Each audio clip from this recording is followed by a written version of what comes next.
Actually, it was supposed to be the national anthem It that does look plays. like the stream. It looks like the stream is working though because it showed up on my Twitter. Okay, that's working. That's nice. So like, Wait a minute. No, it says there we go. Yeah, the stream is working. okay. Just hopefully my internet does not fail.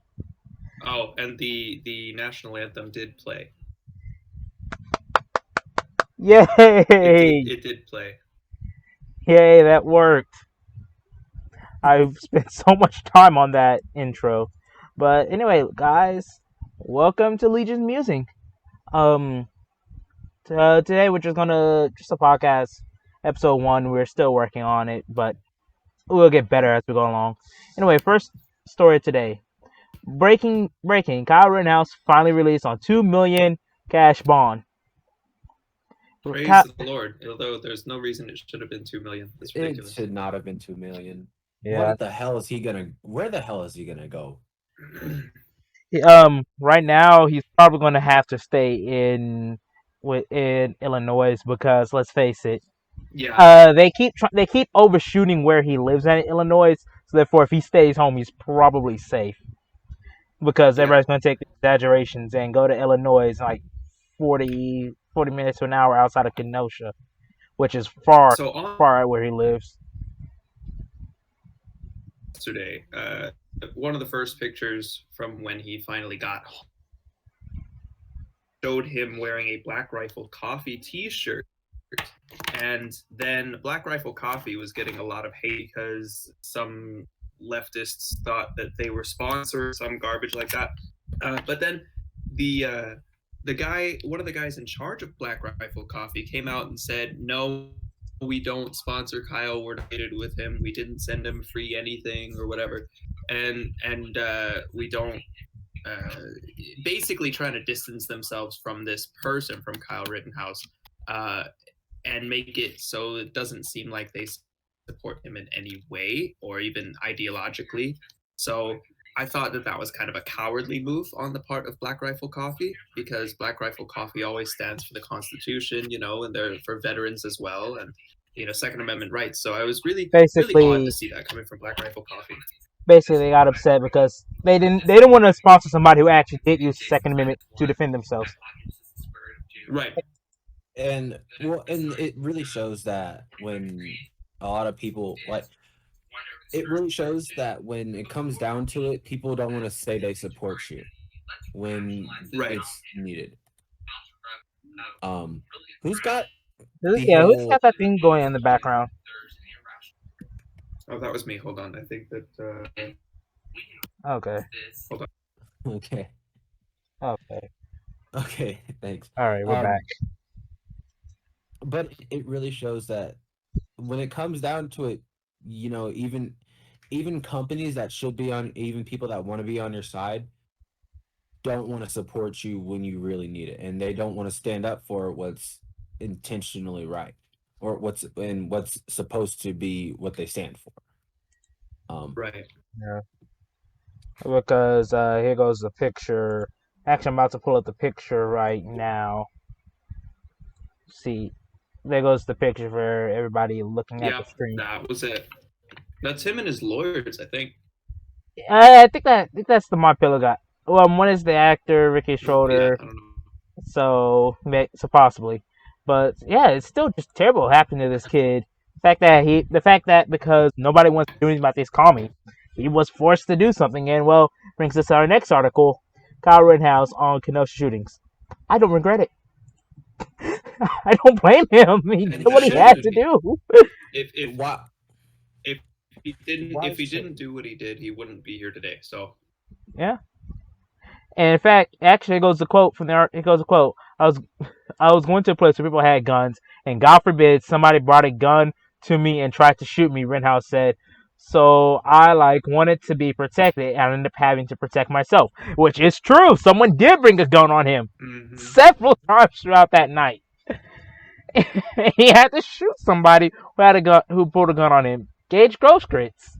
How do I pronounce his name? I don't know. But personally, not personally, in all cases, he should.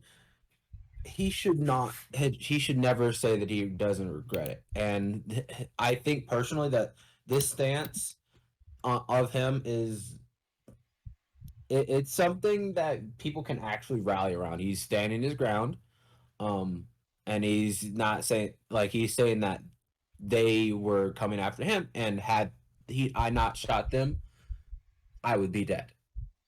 Um, and to say that about a person, because and a lot of people are like, oh, my property, or you know their lives are more important than property, and it's like, no, no, they're not. Um, Well, you forfeit your right to life as soon as you interfere in Yeah, as just soon somebody's as because you people property. defend have someone abandoned else's. property. So yeah, and then also if you're trying to attack somebody's life, you definitely You're, forfeit your right you to life because they have a right hmm to defend their life.